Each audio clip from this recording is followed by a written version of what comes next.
Ya, masalah kekerasan anak di rumah dan di sekolah. Itu juga masalah yang luar biasa karena pelaku kekerasan ini kebanyakan adalah orang terdekat. Tapi anak muda sekarang banyak menghabiskan waktu di rumah tapi gak ada ikatan sama orang tuanya. Anak-anak sekarang itu kan melihat contoh. Tidak perlu menjadi ahli untuk jadi pemimpin. Tidak perlu menjadi ahli untuk menjadi orang yang banyak uang.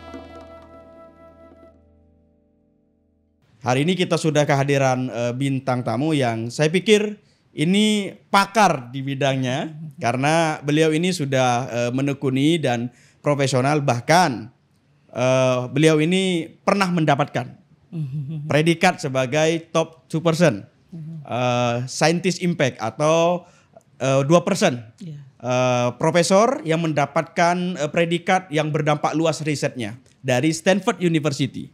Nah, oleh karena itu kita sambut Profesor Dania Maila Rahim. Betul nggak Bu? Maila Dinia Husni Rahim. Oke, Prof Maila Dania Husni Rahim. Tapi lebih akrab disapa dengan Maila. Oke, jadi Prof Maila. Prof Maila ini kira-kira Prof penelitian apa yang Prof tekuni dan kembangkan selama ini? Tekuni ya. Jadi kebanyakan itu berbicara tentang resiliensi. Ya, bagaimana tentang ketahanan anak dan remaja. Ketika mereka berada pada masa sulit, bagaimana anak bisa bertahan, kemudian bangkit dan secara optimal tumbuh. Oke, saya belum tahu Prof. Sebetulnya Prof ini sebetulnya menekuni ini awalnya dari mana? Saya ingin tahu dari latar belakang pendidikan dahulu. Iya. S1 dulu di mana Prof? S1 di UNJ, Universitas Negeri Jakarta. Oke, S2-nya? Di McGill University. Ambil studinya apa waktu itu Prof? Ini agak unik ya, karena bidang awal saya itu adalah pendidikan bahasa Inggris.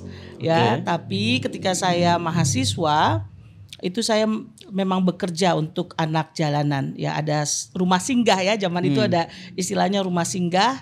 Saya ngajar di Kebayoran dan juga yang di bawah flyover Rawamangun. Ya, untuk kegiatan anak-anak belajar baca, bahasa Inggris dan lain-lain. Nah, kemudian ketika saya S2 di Kanada, di Montreal, itu kan kota yang banyak imigrannya. Nah, saya tertarik tentang konseling dan juga kaum marginal. Ya, jadi ketika itu saya kerja untuk secara volunteer untuk lembaga AIDS Community Care Montreal. Jadi itu adalah lembaga untuk pendampingan orang dengan HIV AIDS. Nah, tugas saya itu jadi teman bicara, konselor. Jadi saya dilatih untuk menjadi konselor karena latar belakang pendidikan saya bukan konseling atau psikologi ya, tapi saya dilatih untuk menjadi konselor, mendengar cerita mereka yang ya memiliki HIV AIDS ya, terutama yang adalah imigran dan juga Muslim. Oke. Ya. Waktu itu di Kanada itu rata-rata imigran Muslim Prof yang ditangani. Banyak ya, kalau yang bicara dengan saya rata-rata saya memilih karena kan kita ada banyak orang ya dengan latar belakang ras yang berbeda-beda. Tapi saya bilang mungkin ada juga orang yang nyaman karena saya Muslim juga. Jadi saya bisa bicara, tapi bukan bicara ya, mendengarkan cerita mereka. Nah, setelah itu lulus saya S2, saya kerja di Aceh. Jadi padahal saya pendidikan culture and value in education, itu bidang saya. Ya, tapi saya pergi ke Aceh ngelamar kerja di lembaga kesehatan dunia. Ya, kemudian saya melamar jadi tim kesehatan mental. Nah, di situ saya memulai karir saya sebagai pendongeng. Oke. Tahun berapa? Apakah itu pasca bencana tsunami aja? 2 bulan setelah tsunami. Ya, jadi tsunami Desember, saya bulan Februari sudah bekerja di sana untuk tim kesehatan mental. Tujuannya adalah untuk meyakinkan warga ketika itu yang memang psikolog gitu ya, ahli jiwa itu masih dianggap tabu ya. Jadi kita melakukan pendekatan kepada masyarakat untuk berbicara tentang trauma dan sebagainya. Nah saya waktu itu ketika melamar kerja juga saya bilang saya bukan psikolog tapi saya bisa mendongeng. Dan orang Aceh itu dekat sekali dengan cerita. Jadi saya menjual kemampuan saya mendongeng itu. Maka jadilah saya terkenal di sana dari kampung ke kampung jadi pendongeng tentang kesehatan mental. Oke. Ya. Baru itu melanjutkan S3 setelah itu, Pak. Itu saya lama dulu kerja di lembaga kemanusiaan ya, kerja di Pulau Seram, ke Poso ya, selain Aceh dan lain-lain, sampai kemudian saya kembali ke kampus jadi dosen di Malang. Setelah itu baru lanjut S3. Nah, jadi kalau dihitung-hitung karir saya tidak hanya di kampus. Jadi lebih banyak di luar. Lebih banyak di kemanusiaan sebenarnya. Jadi kalau sekarang saya di kampus bisa dilihat tema-temanya sebenarnya itu pengalaman saya bekerja di lapangan. Oke. Sekarang Prof mengasuh sebagai pendidik untuk mengajar di bidang apa hari ini? Saya mengajar namanya Risk and Resilience. Ya ketahanan anak, resiko dan ketahanan anak. Itu mata kuliah yang salah satu saya ajar. Kemudian juga pengembangan sosial emosional anak usia dini. Jadi memang di pendidikan anak usia dini tetapi lebih banyak bicara tentang resiliensi, tentang perlindungan anak dan seterusnya. Oke, kita langsung kepada masalah nih, Prof. Iya. Ini sebetulnya memang harus didiskusikan, tapi sebetulnya kita butuh penyelesaian, minimal kita menangkap framework dulu lah. Korban kekerasan anak itu hampir sama dengan jumlah kekerasan seksual. Bahkan seorang anak perempuan bisa mendapatkan dua perilaku yang kekerasan seksual maupun kekerasan langsung. Prof, memandang anak Indonesia yang paling krusial itu apa, Prof? Ya, masalah kekerasan anak di rumah dan di sekolah. Itu juga masalah yang luar biasa karena pelaku kekerasan ini kebanyakan adalah orang terdekat. Itu satu. Kemudian juga tentang eksploitasi dan pekerja anak. Itu juga masih masalah di negara ini. Pernikahan anak. Ya, kemudian juga sistem perlindungan anak. Ya, jadi masih banyak PR-nya untuk kita membuat hidup anak Indonesia lebih sejahtera. Oke, tapi ada persoalan yang sangat menguji pikiran kita. Banyak anak di Indonesia, Prof, yang hari ini ya, terutama generasi yang kita kalau pakai ukuran generasi, walaupun kita juga kadang-kadang keliru lah memakai bungkus Gen Z, milenial. Tapi ada loh, Prof, pertanyaan di ruang publik kita itu, kenapa sih masyarakat dengan generasi Gen Z selalu melihat orang tua, rumah itu seperti tidak nyaman. Mereka seperti berhalangan, mereka memandang orang tua dan lingkungan tidak. Apa sebetulnya ada gradasi pembedaan antara generasi anak 90-an, generasi anak sekarang? Apa yang membuat itu berbeda, Prof? Saya pikir di setiap generasi mereka memiliki karakteristik yang berbeda.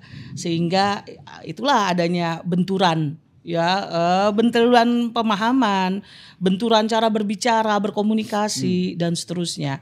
Saya masih ingat juga waktu zaman saya muda itu juga begitu sama orang tua rasanya, aduh nggak usah lah kita ngomong sama orang tua. Nah seperti itu juga sekarang ini. Ya, anak-anak sekarang ini kan punya dunia yang berbeda. Kalau kita dulu banyak menghabiskan waktu, kalau zaman saya masih kuliah dulu banyak menghabiskan waktu misalnya nongkrong di mall. Sekarang mall sepi. Terus anak-anak muda nongkrongnya di mana? Nah ini pertanyaannya. Nah analisa Prof gimana itu? Perpindahan ruang itu. Perpindahan ruang. Iya, jadi memang karena ya segala sesuatunya berubah dan itu menjadi natural sekali. Nah, tinggal bagaimana orang tua, kalau anak mungkin menyesuaikan dengan orang tua itu akan sulit sekali. Tetapi orang tua bagaimana memahami agar dia bisa masuk. Kenapa? Karena dia udah melewati masa itu. Ya udah melewati masa dia susah juga sama orang tuanya. Saya ingat banget ya kalau kita dulu zaman dulu anak muda itu kayaknya enak banget deh naik gunung. Wah itu ya, kemudian perjalanan keluar kota dan lain-lain. Tapi anak muda sekarang banyak menghabiskan waktu di rumah tapi gak ada ikatan sama orang tuanya. Nah ini apa yang terjadi sesungguhnya? Perpindahan ruang. Iya karena teknologi, karena ya kehidupan sosial. ya kemudian juga perkembangan ekonomi, ya dan lain-lain. Ya, nah inilah yang sepertinya perlu penyesuaian-penyesuaian. Oke. Lalu gini Prof, ada hal yang juga menarik karena juga sebetulnya mengikuti perdebatan anak muda, anak hari ini yang remaja tentu untuk memperdebatkan dengan posisi dirinya di dalam keluarga dan lingkungannya sangat saya bilang dialognya cukup serius dan cukup aktif. Satu hal yang sering terjadi adalah anak juga sering bertanya, kenapa saya harus bekerja melayani orang tua? Kenapa orang tua itu kalau sudah dewasa menuntut anaknya bekerja? Padahal bekerja di zaman sekarang di tengah deflasi yang rumit dalam uang tidak beredar di masyarakat, PHK di mana-mana. Bahkan ada pertanyaan, ya kalau kamu nggak mampu kerja, saya bekerja, ya kenapa saya lahirin? Hal ini sebetulnya apa masalah kesejahteraan, Prof? Atau masalah tentang perbedaan usia dan generasi umur itu tadi? Kalau kita lihat dulu deh tentang tadi pertanyaan pertama ya, kenapa harus bekerja? Ini juga bicara tentang tanggung jawab. Ya, ini saya juga orang tua ya. Jadi ini jadi obrolan kami sehari-hari. Karena kebetulan anak-anak sekarang itu kan melihat contoh. Tidak perlu menjadi ahli untuk jadi pemimpin. Tidak perlu menjadi ahli untuk menjadi orang yang banyak uang. Cukup jadi influencer. Wah, itu kan caranya berarti gak usah sekolah. Ini saya juga sedang meyakinkan anak saya yang berpikir, aduh kayaknya pendidikan itu gak penting lagi loh sekarang. Yang penting itu adalah saya punya kreativitas. Ya dan seterusnya. Ya itu karena memang dunia sudah berubah. Nah, kalau pertanyaannya yang berikutnya, kenapa mereka harus bekerja? Ya saya juga waktu masih muda juga berpikir, tapi waktu itu berpikirnya kita harus bekerja. Kalau generasi sebelumnya itu kan orang tua akan menjadi tanggung jawab kita nanti. Ya oleh karena itu saya harus bekerja karena tanggung jawab orang tua itu akan pindah ke saya. Saya akan punya anak. Kemudian orang tua saya akan tua, maka saya akan bersama orang tua untuk nanti ya kalau dulu yang menjadi tanggung jawabnya makan dan lain-lain.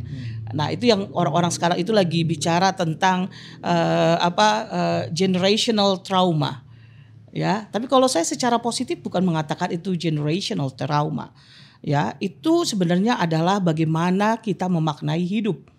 Ya, kalau tidak menganggap itu beban, tidak apa-apa. Nah ini juga bicara tentang budaya karena istilah generational trauma itu juga kan bukan istilah yang banyak di sini ya, itu banyak di negara atau oleh kajian-kajian barat ya yang mengatakan ya memang karena individualistik itu ya ketika anak sudah dewasa maka dia bertanggung jawab atas diri sendiri.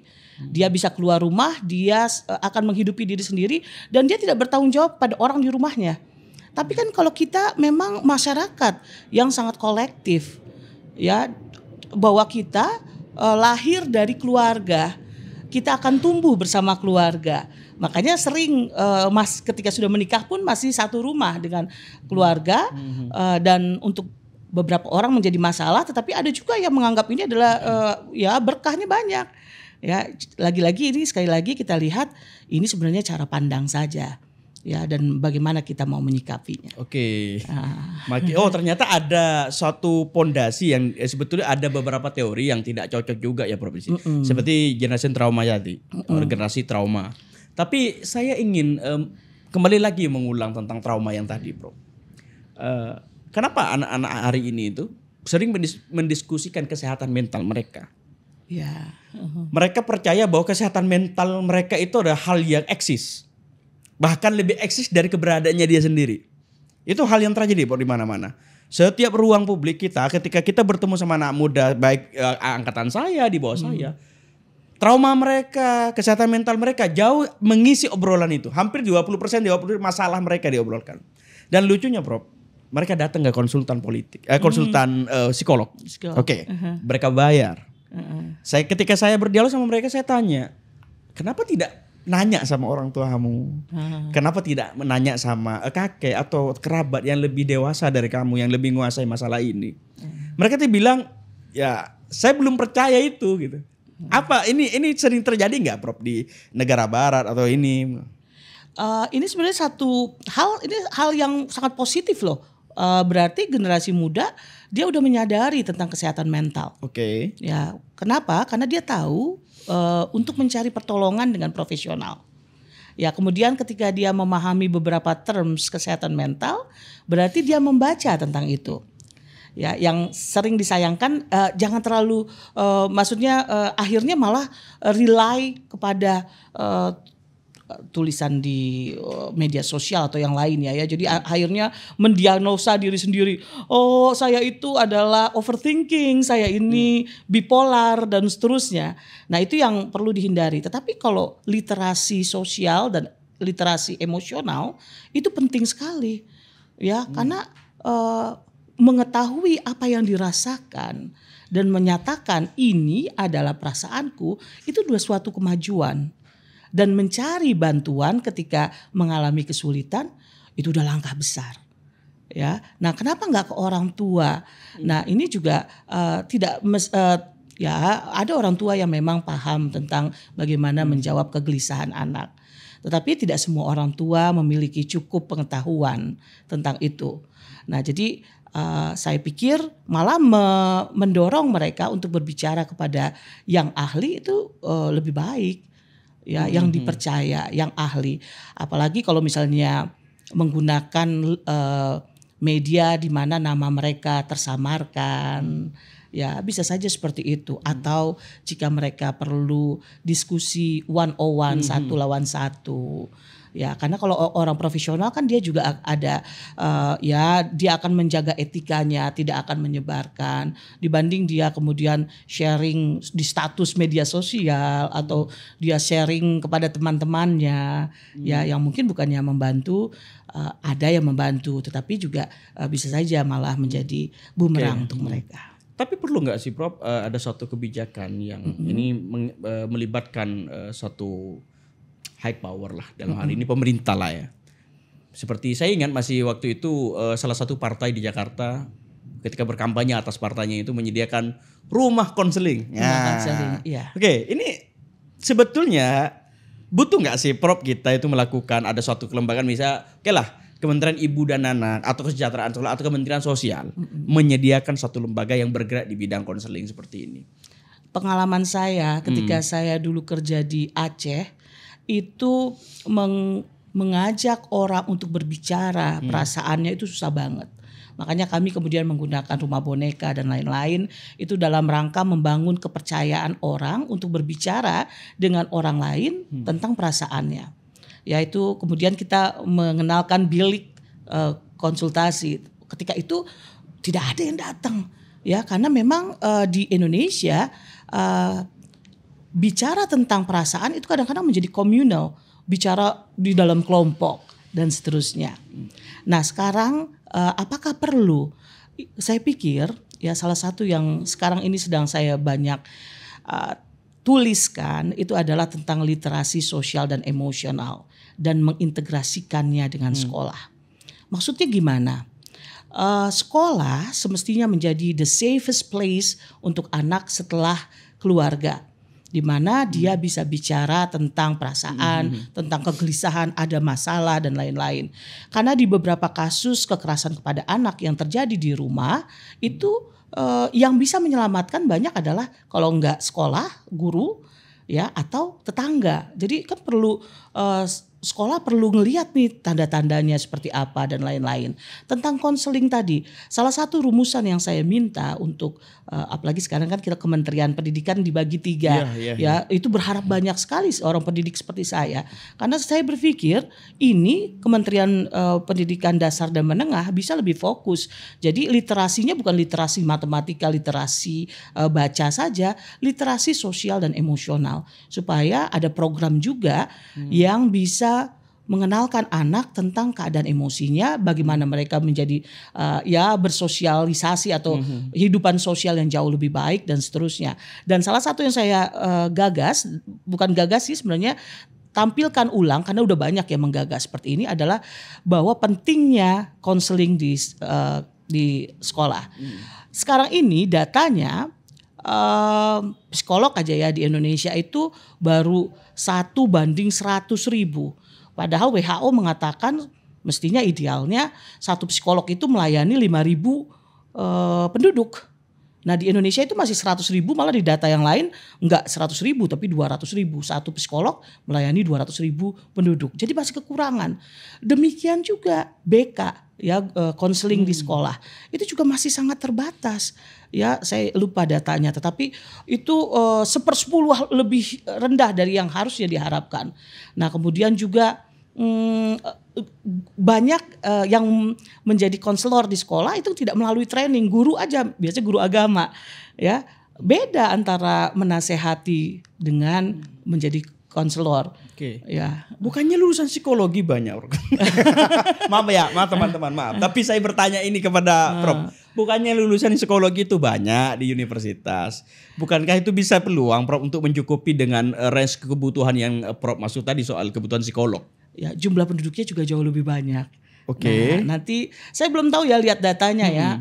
Sebenarnya jumlah tapi bagus juga, nanti kita coba cek ya.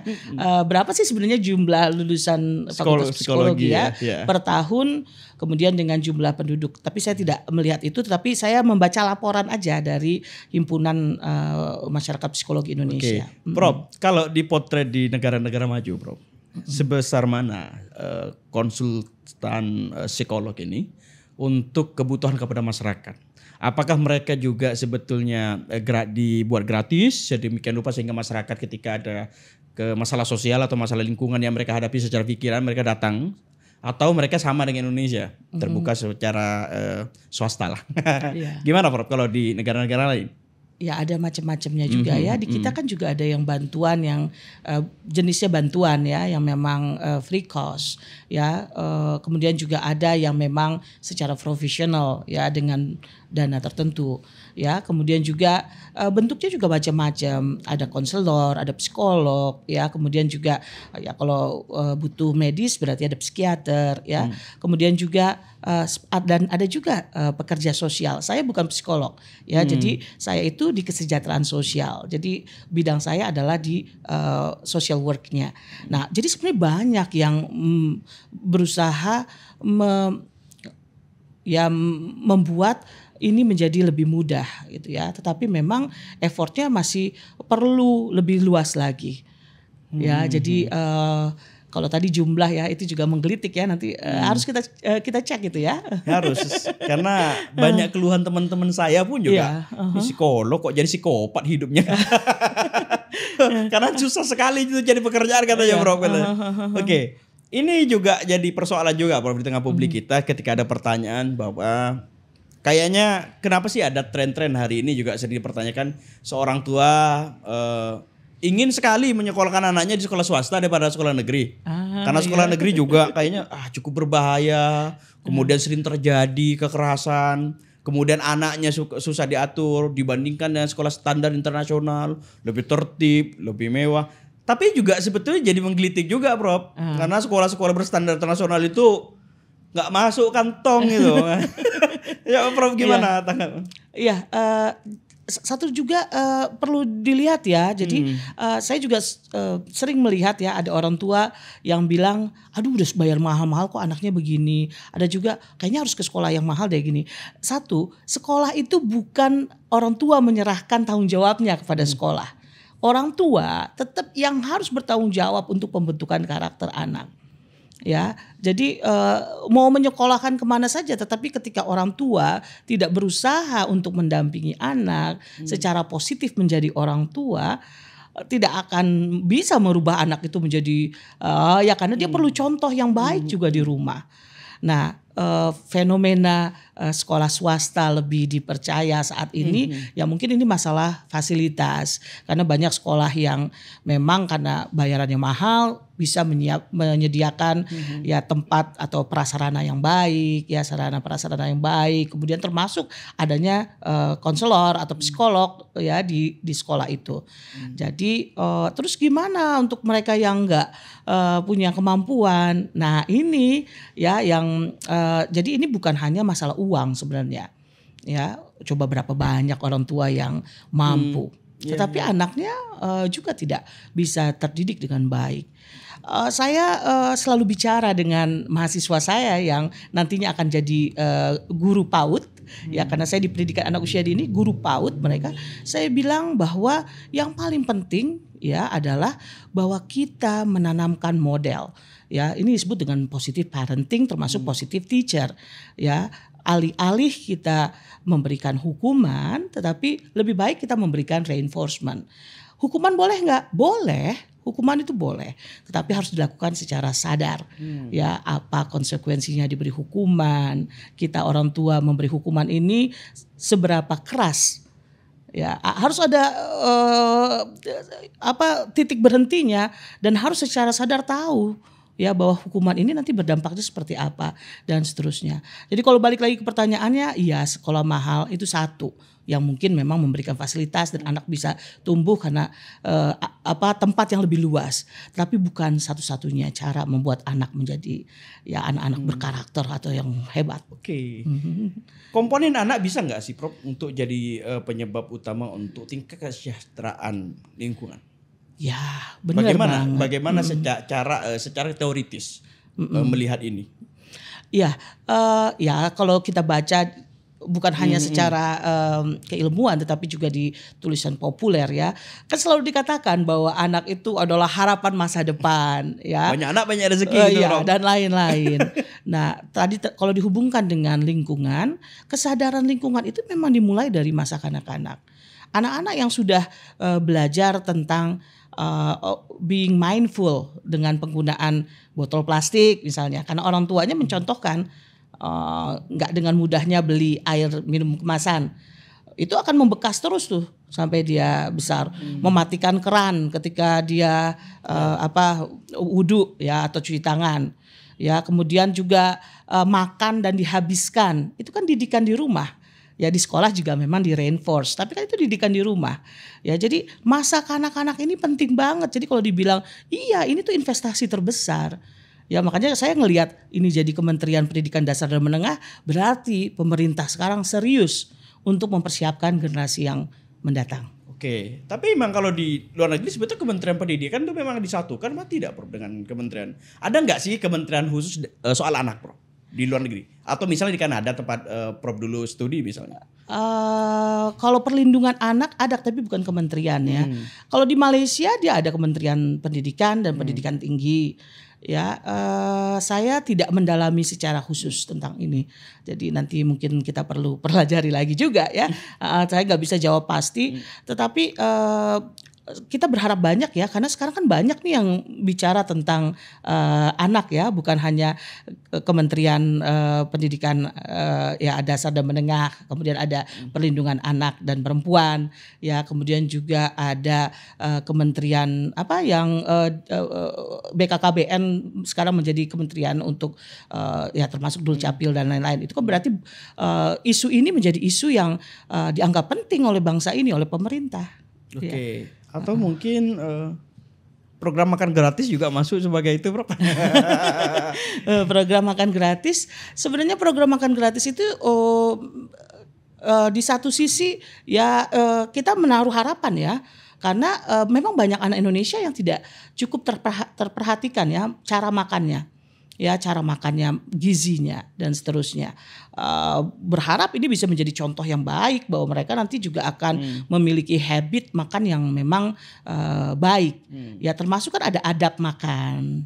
Ya, itu kesempatan di sekolah juga untuk mengajarkan anak cara makan yang benar.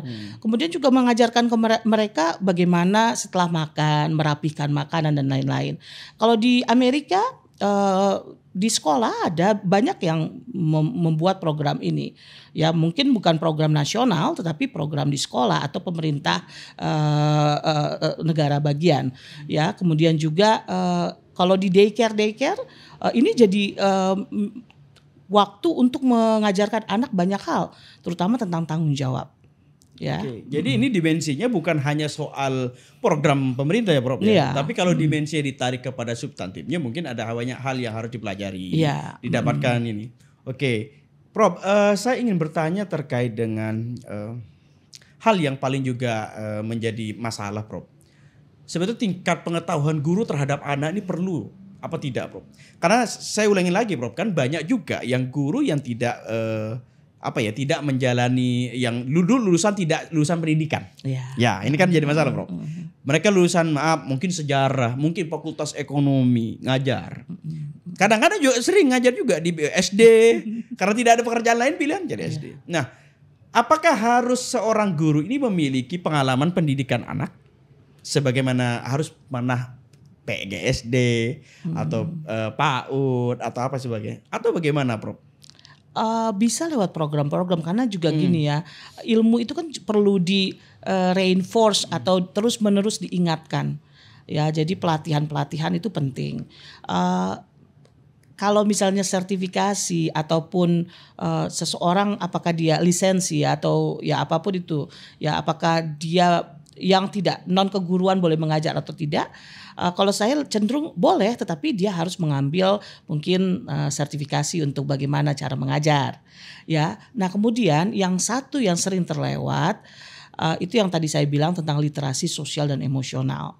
Ya, ini belum banyak dikenalkan di pendidikan guru. Ya, bagaimana guru juga bisa menjadi konselor. Guru itu juga bisa mendengarkan masalah anak. Guru itu bisa melihat apa yang terjadi di anak jika dia menjadi pemurung, apa yang harus dilakukan, adakah masalah di rumahnya. Nah, kemudian harus ada sistem ketika ada ditemukan anak yang mengalami tadi kemurungan atau menarik diri dari kegiatan di sekolah.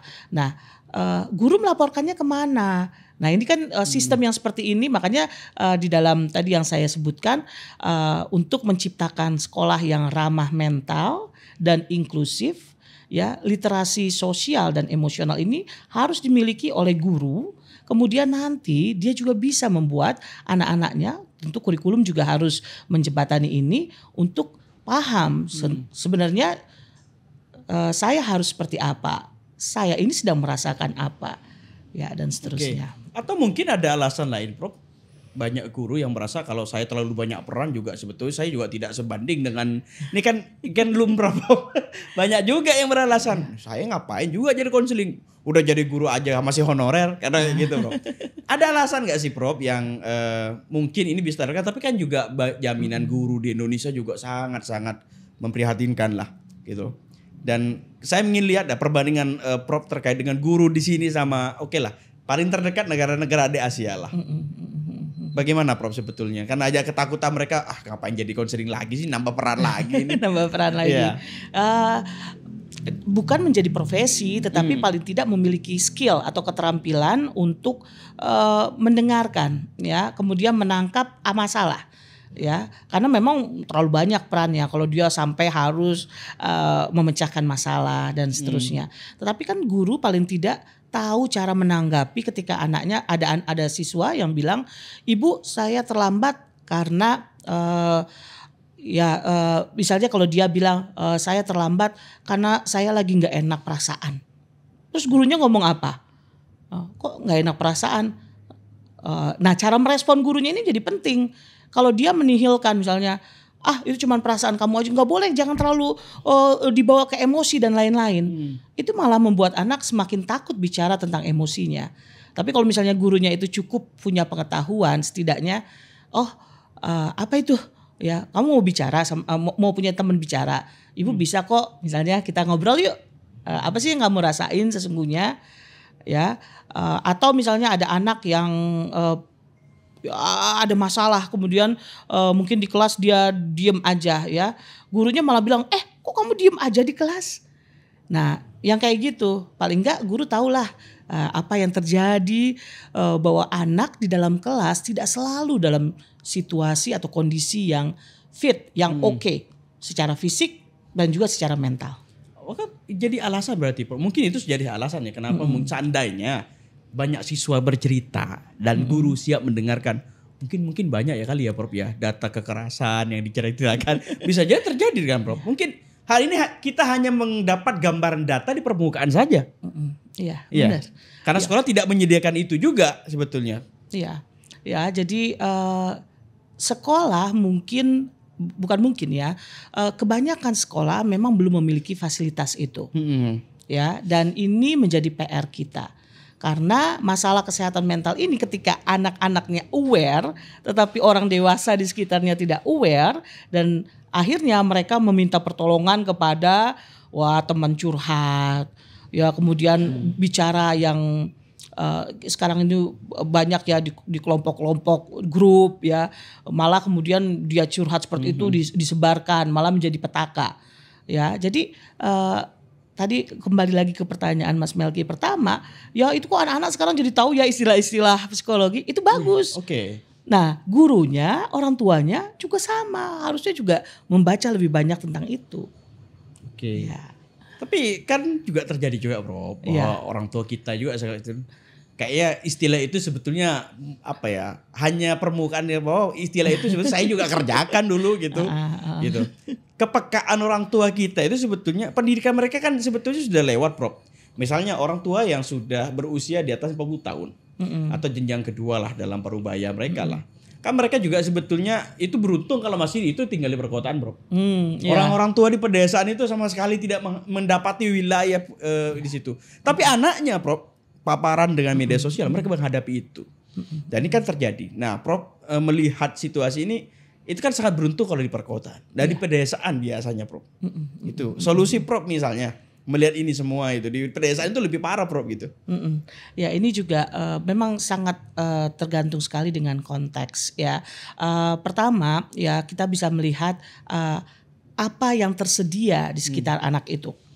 Ya, seperti apa sekolahnya. Di sekolah juga tidak semua sekolah punya guru BK. Ya, malah mungkin sekolahnya ada guru yang mengajar mata pelajaran yang belum tepat dan seterusnya. Itu kan potret kita secara umum. Ya. Nah, edukasi ini juga bukan hanya edukasi ke guru ataupun orang tua, karena kita tahu ya tanggung jawab membesarkan anak ya itu adalah tanggung jawab masyarakat kita semua. Oleh karena itu selain orang tua, guru, maka harus ada yang lainnya yang tersedia. Ya tadi kalau sekolah idealnya ada bilik konseling, ada konselor. Kalau nggak ada, oke, di masyarakat. Ya setidaknya sekarang udah bagus ya di puskesmas udah ada psikolog. Tetapi kan psikolog kan banyak tuh pasiennya juga nggak cukup waktu dan lain-lain. Nah kalau di kampus-kampus sekarang sudah ada pojok curhat. Ya di sekolah juga mungkin bisa mengaktifkan itu. Di masyarakat juga mungkin misalnya layanan anonymous ya, bisa ngobrol tanpa diketahui itu siapa ya, dan seterusnya. Jadi ini PR yang harus dilakukan bersama, bukan hanya orang tua dan juga guru. Oke. Rencana Prof setelah ini apa yang mau diriset? Yang akan diriset. Ya, rencana Prof ini kan menarik juga. Dari tadi kita hanya mengobrolkan bagaimana Prof Maila ini memberikan cara teoritis dan realita praktis yang kemudian bisa diterapkan di pendidikan kita. Tapi saya juga ingin percaya secara pribadi, apa yang nanti Prof akan teliti untuk Indonesia? Ya, yang sekarang sedang jalan itu sebenarnya penelitian terakhir kan tentang resiliensi ya, bangkit. Ya, saya sedang mendalami lebih lanjut ya. Integrasi atau reintegrasi anak-anak yang menjadi korban kekerasan, anak-anak yang mengalami kesulitan ya dalam hidup ya, ke masyarakat, ke sekolah itu seperti apa. Ya, itu perlu kita cermati dan dengarkan ya persepsi atau sudut pandang dari anak ya. Ini kan sekarang ini banyak nih kasus ya anak jadi korban pelecehan, kekerasan seks, kekerasan fisik, psikis ya. Nah kemudian beberapa kasus menyebabkan dia harus diambil dari lingkungannya dulu, nanti dikembalikan. Nah ini atau mereka yang malah yang tersangkut dengan hukum karena menjadi pelaku. Nah ini yang saya pikir kita perlu memikirkan lebih mendalam tentang seperti apa kita bisa membantu mereka untuk kembali ke lingkungan asalnya ya, kemudian seperti apa lingkungan asalnya harus merespon, termasuk orang tua ya, kemudian ya guru dan lain-lain, dan membantu mereka untuk tadi bisa life must goes on kan gitu ya. Hidup itu harus berlanjut, bisa melanjutkan hidupnya dengan sebaik-baiknya ya dan seterusnya. Nah itu yang ini yang sedang saya siapkan sebenarnya, sedang melakukan riset tentang ya tadi reintegrasi. Saya kalau bisa nitip poin, saya juga mau nitip ke Prof. Saya juga sebetulnya punya kita ya juga khawatir Prof dengan remaja yang ya beberapa tahun inilah, mungkin hampir tidak lebih dari 1 dekade ini banyak praktik yang remaja perempuan maupun laki-laki terlibat dengan seks bebas berbasis digital. Ini kan sangat mengkhawatirkan. Kontrol orang tua pun lepas Prof. Ini saya tidak tahu apakah nanti ini dijadikan sebagai pengambilan kebijakan atau diperhatikan baik di tingkat sekolah maupun di tingkat keluarga penguatan. Ini sangat riskan Prof. Saya belum bisa menghadirkan data, tapi kita punya data itu, memiliki lah untuk kajian itu. Tapi kalau profesor nanti juga mendapatkan penelitian ini sangat beruntung sekali pembacanya Prof. Kalau dari Prof itu kira-kira apa yang sebetulnya serius Prof? Karena remaja ini sebetulnya dampak disrupsinya digital ini luar biasa Prof. Iya. Gitu. Mereka ingin mencoba dengan kegiatan seks komersial yang mereka tidak tahu sebetulnya. Tapi mereka juga sebetulnya akhirnya tidak bisa kembali kepada lingkungannya. Iya. Nah ini sama dengan kayak Prof tadi, bayangkan dengan penelitian yang akan ditempuh nanti. Iya. Itu saya juga kan sekarang tadi sebelum kesini saya ada membaca tentang istilah yang saya pikir zaman saya dulu nggak ada tuh istilahnya, sextortion. Ya, bagaimana misalnya ini yang udah berapa kali terjadi ya, kemarin kayak misalnya putra dari seorang penceramah terkenal almarhum ya, dia sedang ya memperlihatkan genitalnya dan seterusnya, dan itu kan menjadi komoditi, kemudian bisa menjadi ancaman ya. Mungkin ada pihak yang mengancamnya akan menyebarkan dan lain-lain. Ini satu lagi kita pikir gini ya, ternyata dunia maya itu lebih buas ya, sangat mungkin anak-anak kita ya kalau kita tidak mengawasinya dengan baik ya terjerumus dengan hal-hal yang mungkin akan menyulitkan dia ya tadi, atau dia curhat dengan orang dewasa online ya. Ini kan udah berapa kasus nih, ketemu di Facebook katanya ya, kemudian curhat dan seterusnya.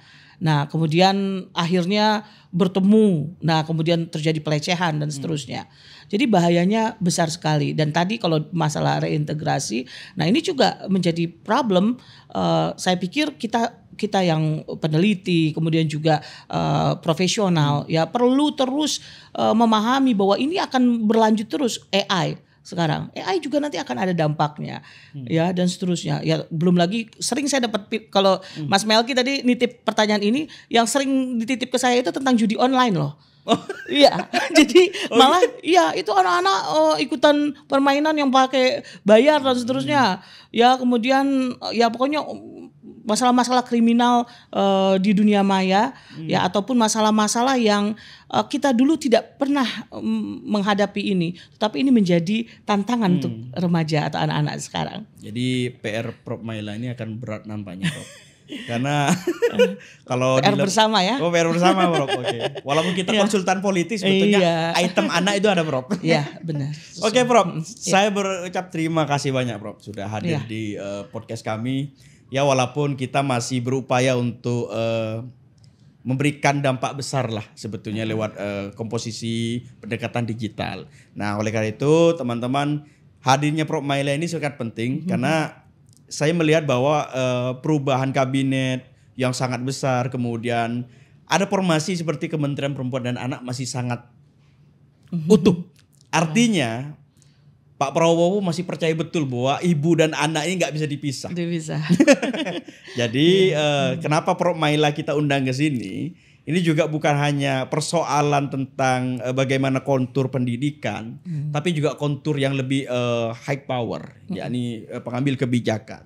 Nah, oleh sebab itu ini bisa jadi perhatian. Semoga juga kita berdoa Prof Maila nanti menyelesaikan studi penelitiannya lah. Kalau studinya kayaknya tinggal postdoktoral saja ya Prof ya. Udah selesai.